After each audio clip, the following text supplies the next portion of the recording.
Fala galera, está no ar de volta, depois de 4 meses, mais um episódio do lindo, perfeito, maravilhoso e melhor podcast e único e melhor maravilhoso podcast da biomedicina. Aê, estamos de volta.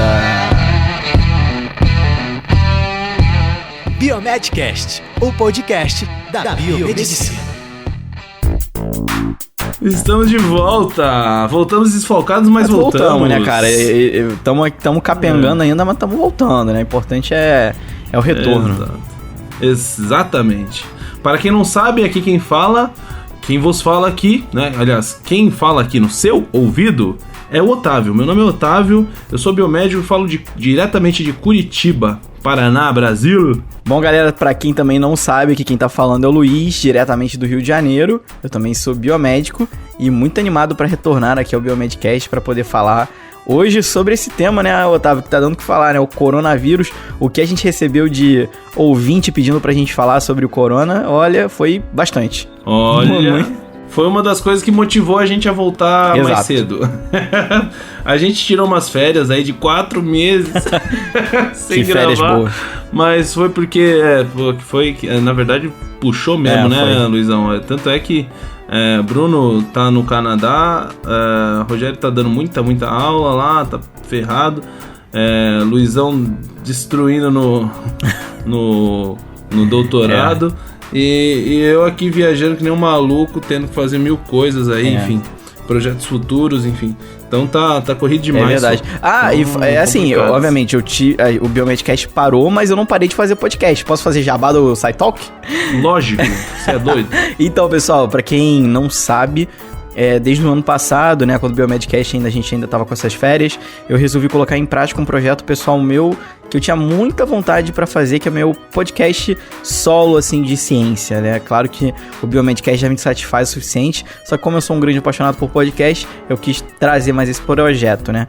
E o nome do meu podcast se chama SciTalk, o podcast de ciência para quem tem pressa. E a ideia do SciTalk é falar sobre ciência, de temas complexos, de uma maneira descomplicada, fácil de ouvir, rápida e também muitas vezes filosófica, né? Os meus episódios sempre tem um quê de reflexão pra gente pensar um pouco, né? Como é que...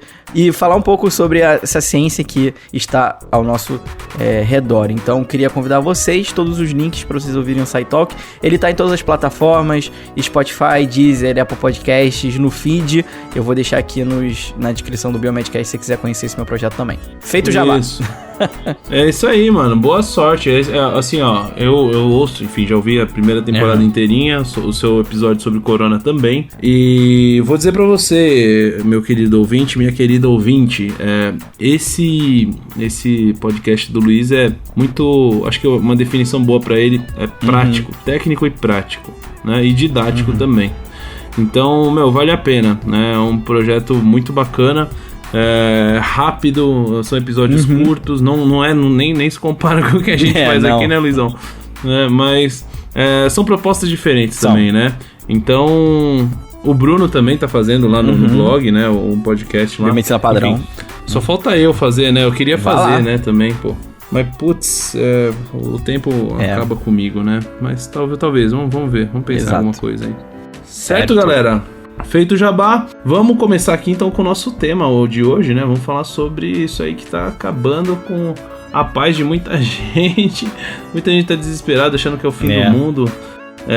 Acho que já dá, antes de começar, acho que já dá até pra gente falar pro pessoal, apesar dos pesares, a gente tem algumas notícias aí pra atualizar você, né? A gente tá gravando isso no dia 29 de fevereiro, é bom deixar isso claro, né?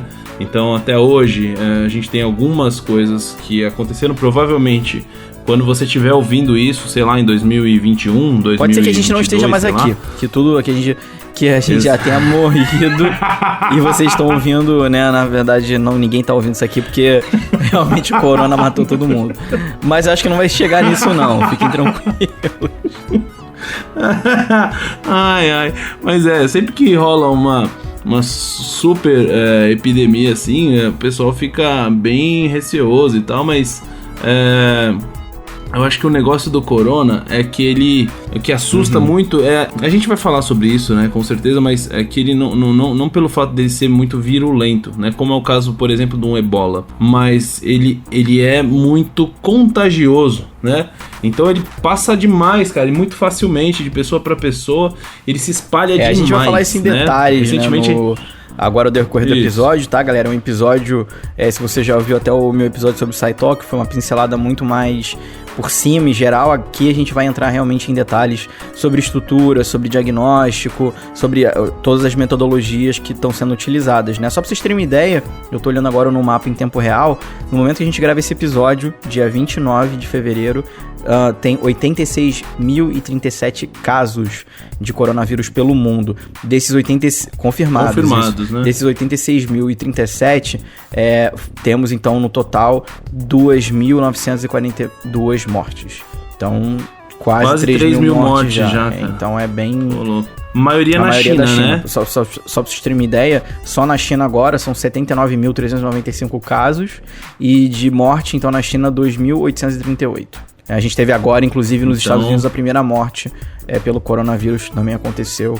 Agora, poucas horas. Agora há pouco, né? A gente acabou de ver a notícia aí, atualizar. E no Brasil, atualizando a informação, enfim, a gente, nessa semana aqui, tá terminando hoje, teve um caso confirmado, o primeiro caso confirmado aqui no Brasil.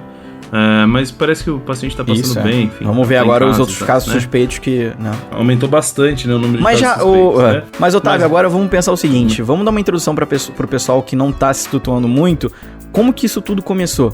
Fala aí um pouco. Então vamos lá. Solta a vinheta aí, Breno. Eu acho importante também falar agora. O Rafa, pessoal, você que tá nos ouvindo, que já é ouvinte assíduo do Biomedcast, né? Tem alguns recados, a gente precisa passar.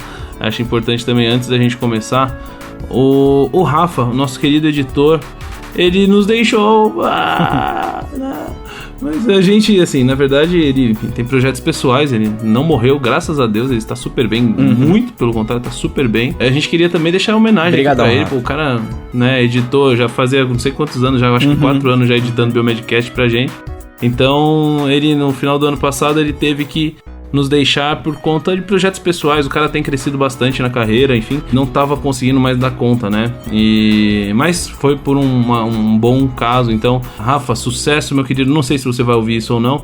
Eu vou te avisar que eu vou mandar um recado pra você, pode deixar, mas, enfim, desejo muito sucesso pra você, meu querido. Obrigado. E quem assumiu o lugar dele é o nosso querido Breno. Seja muito bem-vindo, Breno. Palmas. Valeu. Faz um somzinho de palmas aí, Breno. Muito bem. Isso aí. Então agora o Breno, que foi uma indicação do Rafa, ele vai passar a editar os episódios do Biomedcast, né? Isso. Nosso novo editor aí. Então agora a gente não vai mais falar corta isso, Rafa. Vamos falar agora corta isso, Breno. Coisas que os ouvintes nunca ouvem, né, cara? É engraçado. É verdade. Mas enfim. É isso aí então, galera. Vamos começar lá, certo? Solta a vinheta aí, Breno. Biomedcast, o podcast da biomedicina. Pois é, galera, então um sentimento de pânico se espalhou pela cidade de Wuhan, na China, quando 11 milhões de habitantes foram colocados em quarentena para evitar a propagação de um vírus mortal, o coronavírus, também chamado de Covid-19. Né? Em Wuhan, as prateleiras dos mercados foram esvaziadas e seus habitantes isolados em suas próprias residências. O mundo ainda não estava preparado para enfrentar a força do novo coronavírus. Bom, galera, os casos então eles começaram a ser registrados em meados de dezembro de 2019. Alguns também dizem que foi em novembro, mas oficialmente em dezembro, se assemelhando a uma pneumonia com sintomas que incluíam febre, dificuldade para respirar, tosse, lesões invasivas em ambos os pulmões. E no dia 30 de janeiro de 2020, a OMS, a Organização Mundial da Saúde, decretou que o novo coronavírus é uma emergência de saúde mundial, categoria reservada para eventos que podem pôr em risco diversos países e que necessita de uma resposta internacional imediata. No momento, ao redor do mundo, existem 86.037 casos confirmados, como o Luiz havia dito aí no início. Desses 8.346 pessoas em estado grave. E ao todo, como o Luiz também passou esse dado, 2.942 mortes. E além disso, tem um dado que é interessante também, 39 mil pacientes recuperados, tá? Antes de entrarmos em detalhes sobre todos esses casos, a gente vai conhecer um pouco mais sobre o coronavírus, é importante, né? Então, quais são esses detalhes sobre o coronavírus? Bom, coronavírus, na verdade, é uma grande família de vírus que são comuns em diferentes espécies de animais, incluindo camelos, gatos e morcegos. Raramente o coronavírus animal pode infectar humanos, tá? Como foi o caso da MERS-CoV e a SARS-CoV, né? Que foram duas doenças aí que, enfim, a gente conhece já, né?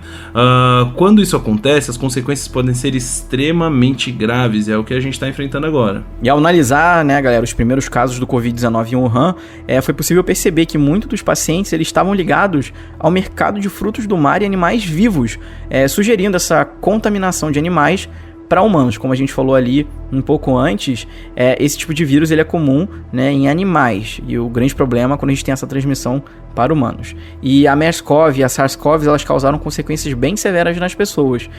Porém, ainda o quadro clínico do Covid-19, né, do novo coronavírus, ele ainda não é completamente compreendido. Pois é, a clínica ainda não está descrita completamente como um padrão de letalidade, mortalidade, infectividade e transmissibilidade, e ainda não há nenhuma vacina ou medicamento específico disponível atualmente, tá? O tratamento ele acaba sendo apenas de suporte e nada muito específico.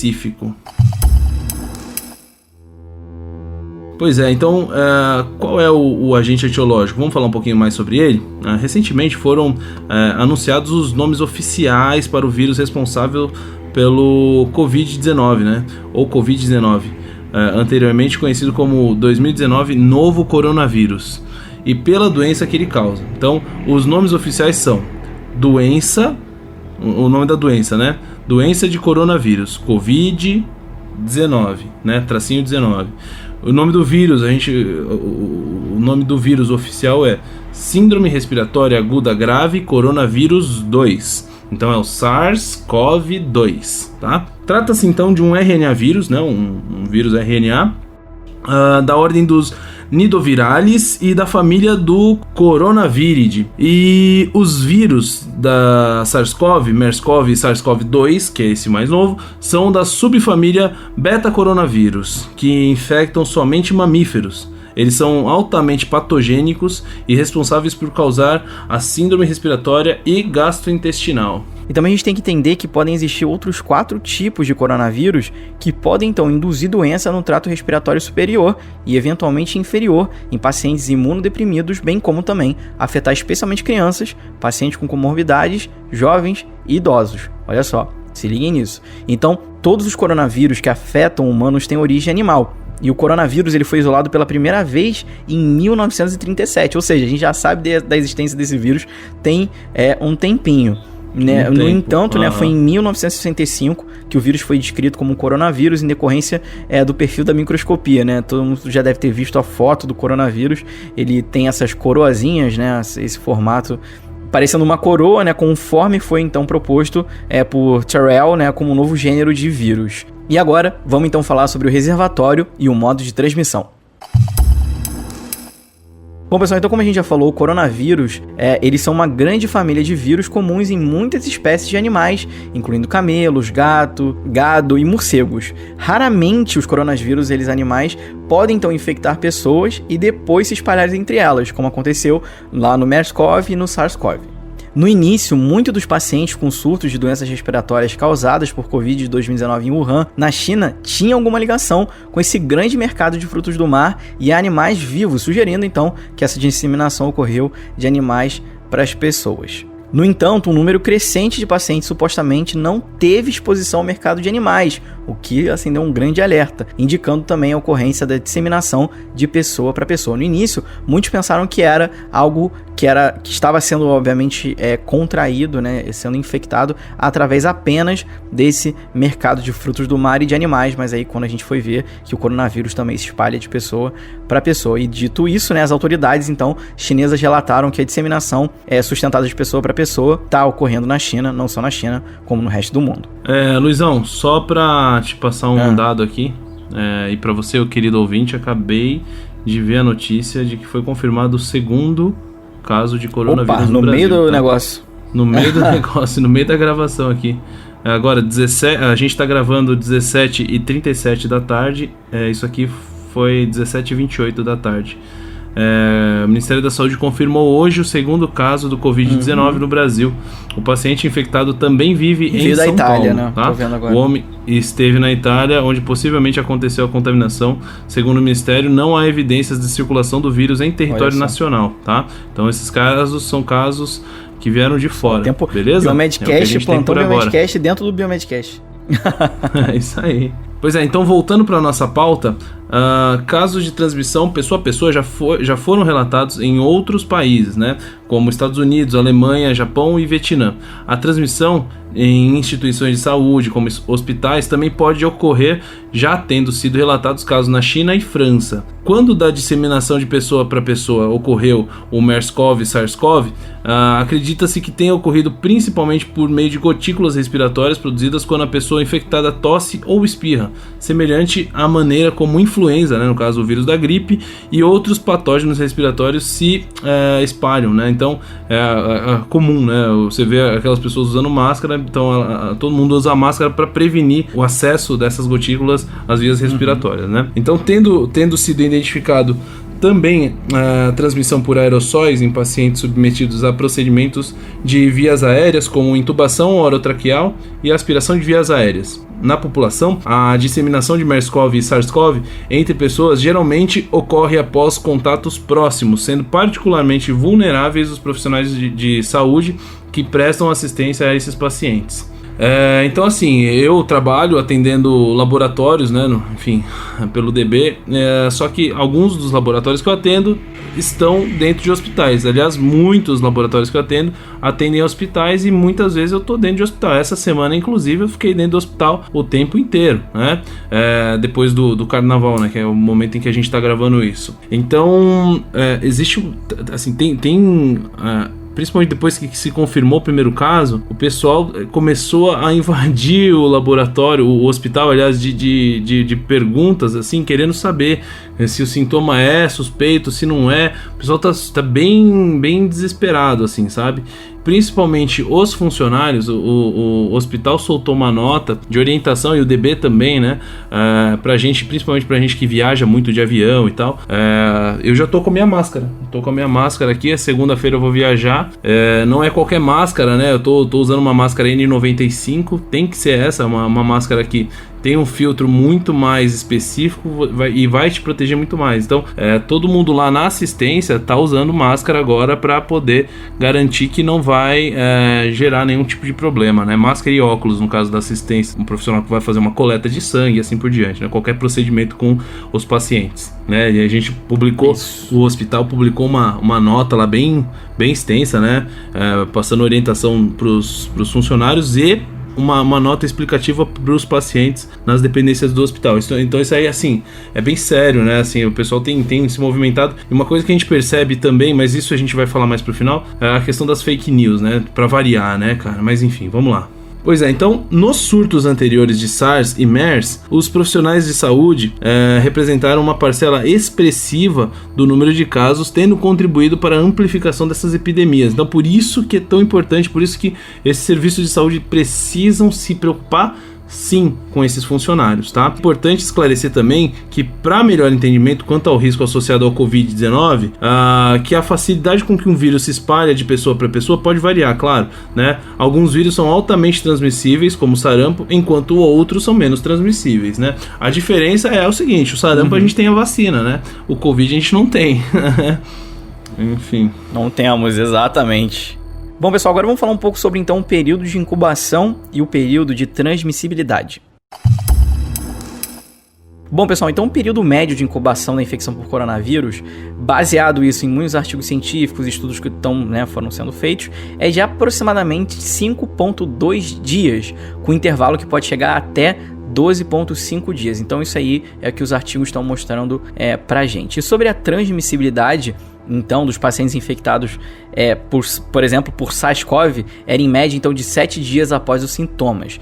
No entanto, dados preliminares, do novo coronavírus, do Covid-19, sugerem que a transmissão possa ocorrer mesmo sem o aparecimento de sinais e sintomas. E aí, Otávio, a gente tem um problema bem sério, porque as pessoas vão estar transmitindo sem saber que elas estão realmente com o coronavírus, né? Então, até o momento não há, então, a informação suficiente que defina, então, quantos dias anteriores ao início dos sinais e sintomas uma pessoa infectada passa, então, a transmitir o vírus. Pois é, Luiz. Então, cara, primeiro, né, sobre o período de incubação, se você for pensar 5,2 dias até 12 dias e meio, a gente teve agora um baita do evento que tá terminando aí esse final de semana, o Carnaval no Brasil, né? Engraçado, todo mundo, todos os países cancelaram o evento público, não sei o que.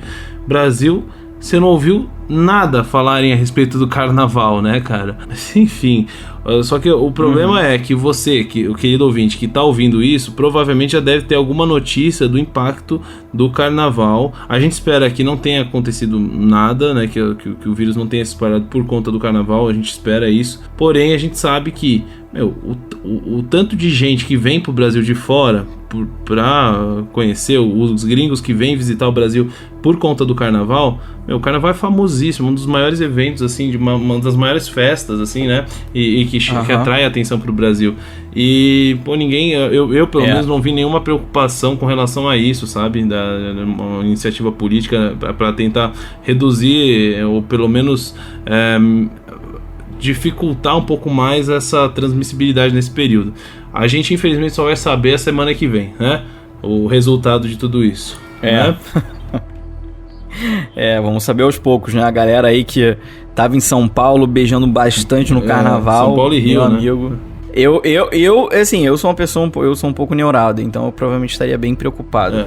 Mas vamos ver, né? Vamos que vamos, eu acho que ainda não é motivo, porque a gente também tá vendo muita gente fazendo um grande drama do coronavírus. Eu acho que a gente tem que começar mais a se preocupar da forma com que o nosso governo vai estruturar isso com os epidemiologistas, né? Mais uma vez, nós aqui no Biomedcast, né? Temos o Bruno não tá aqui hoje, infelizmente, gravando. O Bruno tem experiência com o vírus, né? Pra poder falar, mas a gente sabe que a gente tem muita gente muito capacitada aqui no Brasil. Vide aí o sequenciamento do genoma do coronavírus aqui do Brasil em 2 dias, né? Então foi uma parada sinistra que os caras conseguiram fazer. Mas é isso, né? Vamos ficar de olho, é sempre importante. Agora vamos falar um pouco, então, sobre a suscetibilidade e imunidade.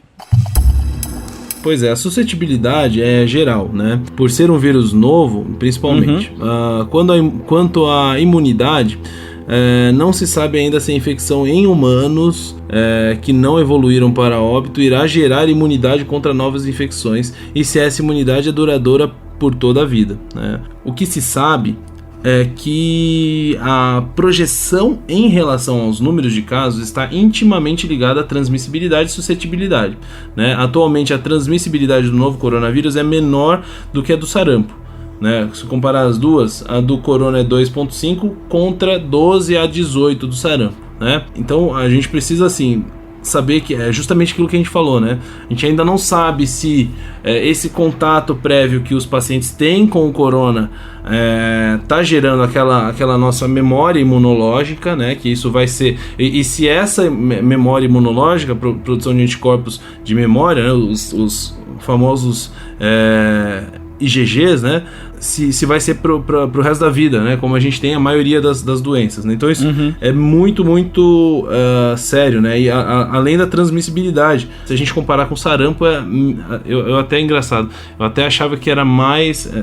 a taxa de transmissibilidade do corona era maior do que a do sarampo, olha só, né? Mas não é tanto quanto. Eu achei que ele fosse bem, né? Então o sarampo é muito mais preocupante. Só que eu acho que o sarampo ele dá uma reduzida por conta das vacinas, né? Pois é. Exato. Você tem um controle maior epidemiológico e a vacina não é proteger você, né? A vacina é proteger o grupo, as outras pessoas de você, né? Então, esse é basicamente o isolamento que você Então vamos falar um pouquinho das manifestações clínicas agora? Vamos lá.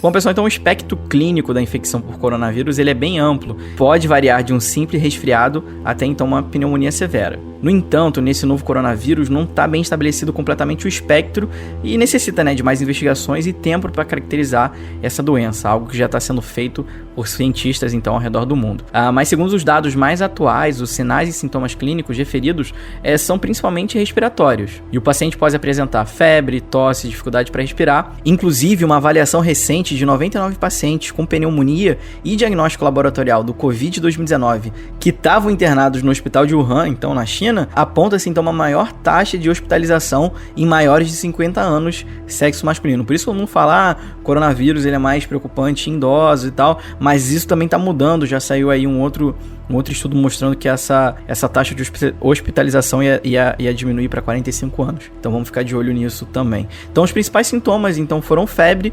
83%, tosse, 82%, falta de ar, 31%, dor muscular, 11%, confusão, 9%, dor de cabeça 8%, dor de garganta 5%, rinorreia 4%, dor no peito 2%, diarreia 2% e náusea e vômito 1%. E segundo exames de imagem, 74 desses pacientes, né, 75% no caso, apresentaram pneumonia bilateral, 14 pacientes, né, 14%, apresentaram manchas múltiplas e opacidade em vidro fosco e um paciente evoluiu com pneumotórax. E também houve registro de linfopenia em outro estudo realizado com 41 pacientes diagnosticados com Covid-19. Em um outro estudo, finalizado no início de fevereiro, né? Então a gente tá aqui no final de fevereiro, esse estudo foi finalizado no início desse mês, cara. Imagina, tá tudo muito, muito recente, né? Foram analisados de maneira retrospectiva 138 pacientes hospitalizados em Wuhan, na China, e estes pacientes foram diagnosticados com pneumonia pelo Covid-19, tá? A idade média foi de 56 anos e 54,3%, ou seja, 75 dos 138 pacientes,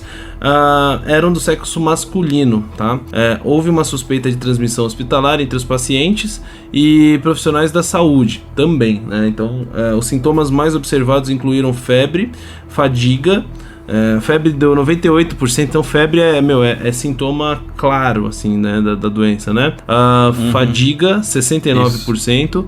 Tosse seca, 59%, e na tomografia computadorizada de tórax observou opacidade em vidro fosco de todos os pacientes. Essa opacidade de vidro fosco, que a gente já citou ali anteriormente, é um achado, pelo que a gente está percebendo, um achado bem clássico da tomografia, comum, né? Que vai dizer aí que se correlaciona bem com a doença, né? Então, eu não sou da imagem, eu acho que o Luiz também não é, mas se você tiver algum ouvinte aí que seja da imagem, por favor nos brilhanteie aí com um comentário a respeito do que se trata, com mais detalhes de opacidade em vidro fosco, tá? Então, 100% dos pacientes têm essa condição, tá? Essa característica, essa observação em TC, né? Em tomografia computadorizada.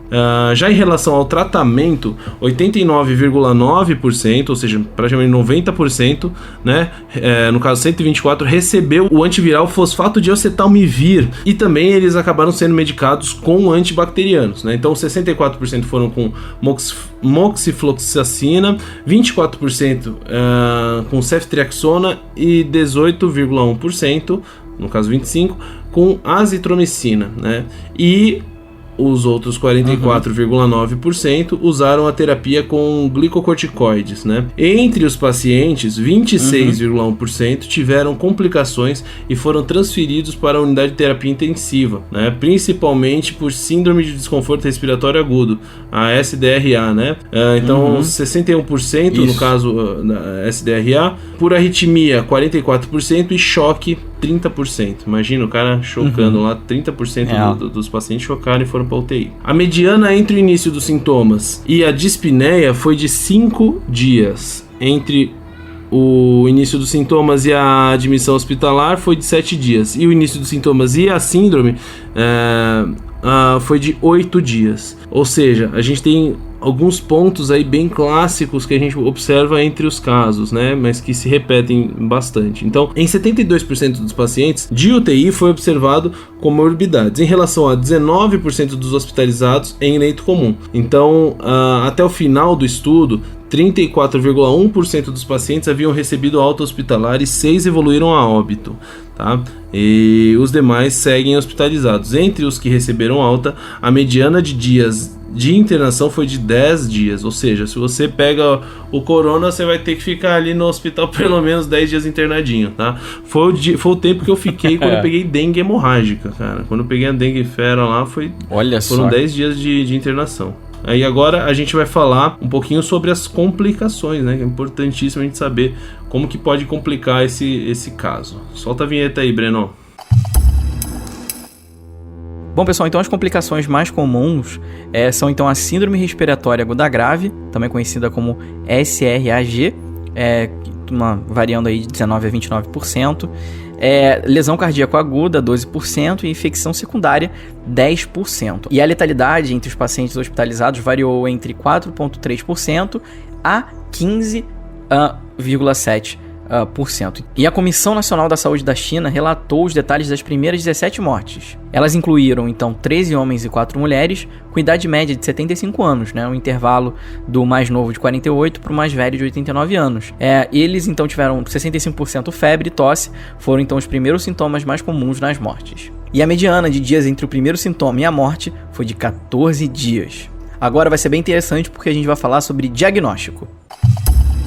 A gente vai falar, pessoal, agora sobre 3 tipos de diagnóstico: o clínico, o laboratorial e o diferencial. Começando pelo clínico, o quadro clínico inicial da doença é caracterizado como síndrome gripal. Por isso, não deve falar coronavírus, uma gripe, é porque ele tem esse quadro de síndrome gripal bem característico, né? No entanto, os casos iniciais leves, né, subfebris, podem então evoluir para uma elevação progressiva da temperatura e a febre ser persistente além de 3 a 4 dias, ao contrário, né, do descanso observado no caso da influenza, né? Na influenza você tem esse descenso, né, você tem essa diminuição, no caso do coronavírus você não tem. E o diagnóstico depende muito da investigação clínica epidemiológica e do exame físico, ou seja, o cara tá coronavírus, o cara tá com uma gripe em Copacabana e ele nunca foi para Itália, não entrou em contato com ninguém da Itália, dificilmente isso vai ter acontecido. Agora, se você teve contato com pessoas que tiveram em regiões com casos confirmados de coronavírus, pessoas próximas dessas outras pessoas também entraram em contato, aí sim, então começa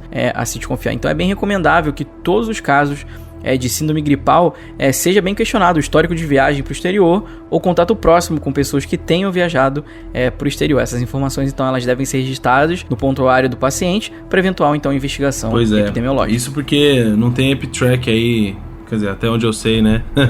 Tem que depender de investigação epidemiológica através de prontuário paciente, né? Mas tudo bem. Vamos lá. Então vamos falar um pouco sobre diagnóstico laboratorial. Então como que é feito hoje o diagnóstico laboratorial? Então a identificação do vírus, né, do novo coronavírus, o SARS-CoV-2, é realizada por meio das técnicas de RT-PCR em tempo real, né? Então a PCR com a transcriptase reversa em tempo real e sequenciamento parcial ou total do genoma viral. Inclusive, esse sequenciamento do genoma foi realizado aí por um grupo de pesquisa envolvendo o Instituto Adolfo Lutz, em parceria com o Instituto de Medicina Tropical da Faculdade de Medicina da USP e com a Universidade de Oxford. Então, a gente tem os brasileiros tomando a vanguarda desse sequenciamento. Então, imagina, olha o prestígio que a gente tem, que a pesquisa no Brasil tem, né? Então é importantíssimo a gente ter incentivo para esse tipo de coisa, né, cara? A gente tá participando da história do mundo, né?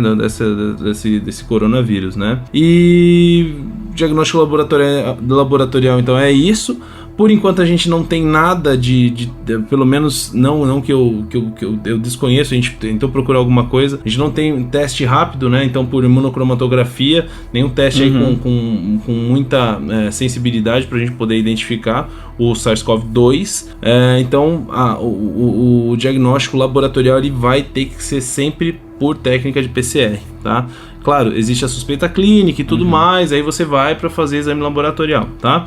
E o diagnóstico diferencial, então, as características clínicas elas acabam não sendo específicas, né? E podem ser similares àquelas causadas por outros vírus respiratórios que também ocorrem sob a forma de surtos e eventualmente circulam, né? Tais como influenza, parainfluenza, rinovírus, vírus sincicial respiratório, adenovírus e outros coronavírus, entre outros, né? Os coronavírus que a gente já tinha anteriormente, né? Não esse o SARS-CoV-2.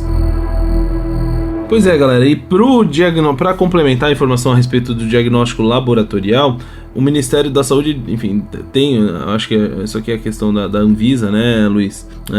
Desenvolveu alguns fluxogramas para coleta e diagnóstico laboratorial de casos suspeitos do novo coronavírus, identificados em estabelecimentos de saúde privados, tá? A gente tem, então, por exemplo, de privados e públicos, tá? Então, no serviço de saúde privado, você tem... Ele é obrigado a realizar uma pesquisa em painel respiratório, então ele prepara sempre 2 alíquotas para realizar a análise na alíquota 1.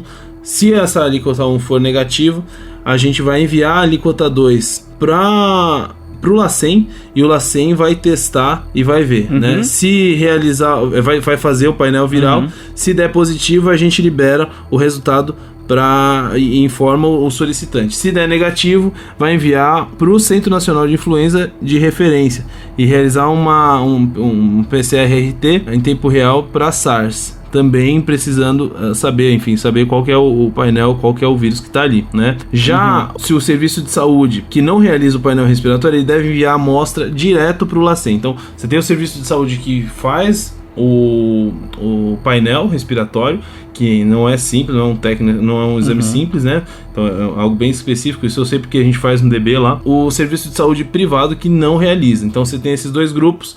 O que não realiza, ele tem que obrigatoriamente enviar direto para o LACEN. O que realiza, ele vai fazer ali. Se negativo, independente, se for positivo, na verdade, ele já libera o resultado para o médico e para o paciente. Se der negativo, ele obrigatoriamente tem que enviar a alíquota 2 para o LACEN. E aí o LACEN vai tomar as medidas para também avaliar, tá? Já o fluxograma para diagnóstico laboratorial em casos suspeitos do novo coronavírus identificados em serviço de saúde público, já tem um outro, mais ou menos o mesmo caso, né? Você tem o LACEN, no caso o serviço de saúde que realiza o painel respiratório e o que não realiza o painel respiratório. Então, sempre 2 alíquotas. Uma vai, por isso assim, ó, se você ouvinte que tá indo tem algum suspeito ou tem algum parente que tem alguma suspeita, se prepare para sempre receber a coleta de 2 ou 3, até 3 suaves nas suas narinas e na sua orofaringe, na garganta, né? Por quê? A gente precisa de muitas amostras para enviar para locais distintos, tá? Então vamos lá. Então quem realiza o painel respiratório no caso de serviço público vai fazer a mesma coisa, prepara as 2 alíquotas. Se der positivo, vai liberar o resultado e imediatamente já vai para informação pro sistema epidemiológico, tá? Se der negativo, aí vai enviar a segunda alíquota para o NIC, o Centro Nacional de Influenza, né? E a mesma coisa, para o LACEN que não realiza, ele já envia a amostra direto para o NIC de referência, tá? Então, esse NIC, essa Central Nacional de Influenza, que tem seu núcleo, né, de influenza ali, para poder realizar, ele vai realizar um painel viral, né, completo ou complementar ao do LACEN, e realizar também um RT-PCR para o SARS-CoV-2, tá? E aí se der negativo ou positivo, enfim, independente, ele vai sempre liberar o resultado, imediatamente vai comunicar por e-mail o Ministério da Saúde, tá? Então, isso tem acontecido para todos, né? Tanto por serviço privado quanto por serviço público. A gente tem esses fluxogramas, a gente vai deixar um linkzinho para vocês poderem consultar esse estudo, acho que é bem legal o pessoal saber, né? Isso. É isso, cara. Terminamos, né, Luizão?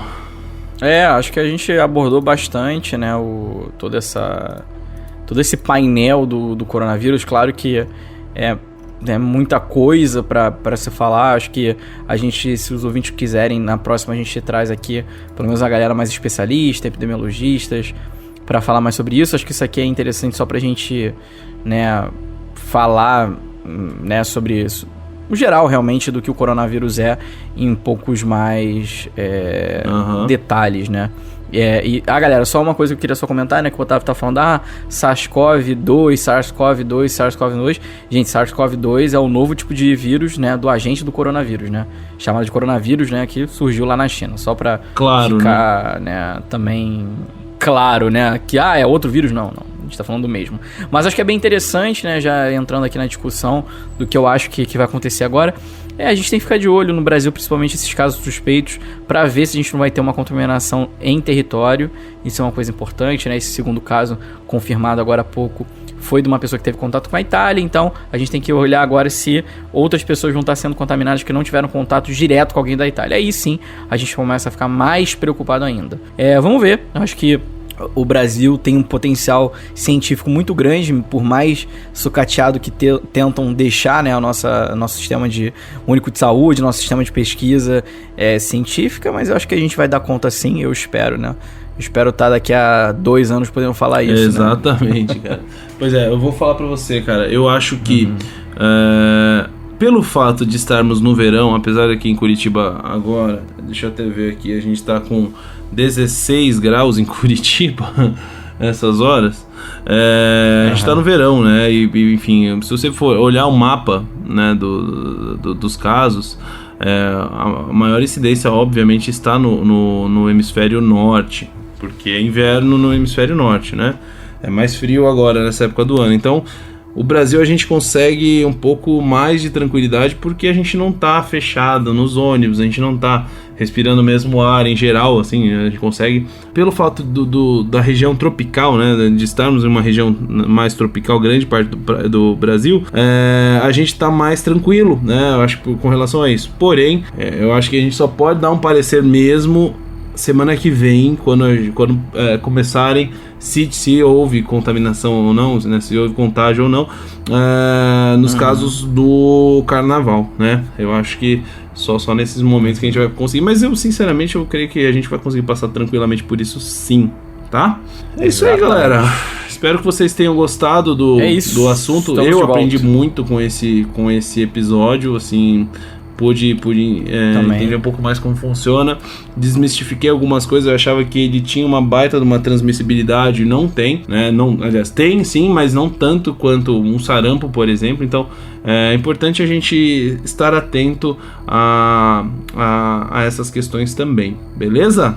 Exato. E uma coisa que eu queria deixar aqui um adendo, na verdade é um agradecimento público acho que essa pauta ela foi muito baseada em vários arquivos que a gente tem que foram gerados pelo Ministério da Saúde e o SUS, né, que isso foi liberado para a imprensa, então muitos desses dados foram retirados, então do nosso Ministério da Saúde, né, que gerou esses dados realmente muito bons e essas pesquisas que eu consegui identificar. Então fica aqui meu agradecimento público